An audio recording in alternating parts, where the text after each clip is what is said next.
Let's look at monopolistic competition. Now, monopolistic competition falls somewhere in between perfect competition and a monopoly. And the difference here, so if you were to look at a graph for a monopoly, it looks actually very similar to monopolistic competition. But here's what monopolistic competition is in essence. It's mini monopolies. So when you think about apparel, which is really a good industry to look at, apparel and food can be good industries to look at, where there's kind of specialization. Let's think about, as an example, sneakers, right? So there are sneakers for all sorts of things today. You have specialized sneakers for playing golf, for playing basketball, for running, for playing baseball, cleats, no cleats, different types of brands, different types of construction, different types of padding in these sneakers. So there's all sorts of sneakers. So if you say, I want a pair of sneakers, one pair of sneakers is not equal to another pair of sneakers, all these specialized scenarios. So we have some competition. Certainly, you could wear a pair of running sneakers to go play golf. That would be perfectly acceptable. But you probably couldn't wear a pair of cleats to run unless you were running through really rough terrain. So there are some limitations, and there are reasons that people would want to optimize certain types of products. And this is where you get these mini monopolies that pop up even within an industry. And again, sneakers are a great example, right? All these different scenarios. So do we have competition? Yes. So we have a little bit more price elasticity than a monopoly would have. But we, by the same token, we can't just charge whatever we want. And so we have more elasticity than a monopoly, but not as much elasticity as perfectly competitive market. In a perfectly competitive market, everybody's selling exactly the same product, so no one can charge anything different. In this case, if I want a specific pair of golf shoes, well, I'm going to pay a little bit more than someone who's just buying sneakers to wear around for leisure.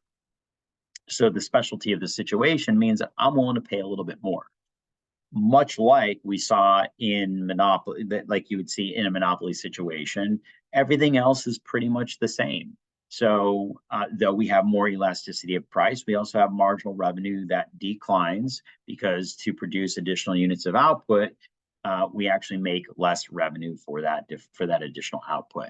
And we're going to produce at an optimal level of average total cost. So where the average total costs are at their maximum, or I should say their minimum point, where economies of scale are at their maximum point, meaning we're at the lowest price to produce a product, that's where we want to operate from a total cost perspective. And so in this case, the demand and the profit and the average revenue would all be referred to as the same thing. Marginal revenue falls below those. And the characteristics when we're looking at this type of a market are a little bit different than what we saw in a monopoly or what we'd see in an oligopoly or what we would see in a perfectly competitive market. In this case, we do have a large number of small firms. So when you think about sneakers as an example, you've got all these different companies that are making sneakers. And it's like there's always more and more that are always coming out. You've historically had Nike and Adidas and brands like that. Now you have Hoka and Brooks and these new brands that are coming on the scene. So you got a large number of relatively small firms compared to other types of industries, right? So like Hoka isn't like Coca-Cola in terms of size, much, much smaller company. You've got differentiation. You've got a lot of differentiation, but a sneaker is still a sneaker, right? So if you say I want a sneaker and you're not specifying, you're going to get what you get. But certainly one type of a sneaker for a certain situation is going to be different than a sneaker for a different type of situation. We got relatively low barriers to entry. So think about this. We all know what a sneaker is, right? It's not, we're not talking about something that's really complex and hard to build necessarily. Maybe a sneaker is a bad example, but certainly food would be true, right? So you might have two places that are making pizza, and those pizza have a lot of differentiation to them, but it's easy to get in. It's pretty easy to get for someone that has the funds to get in and make sneakers, even in today's world.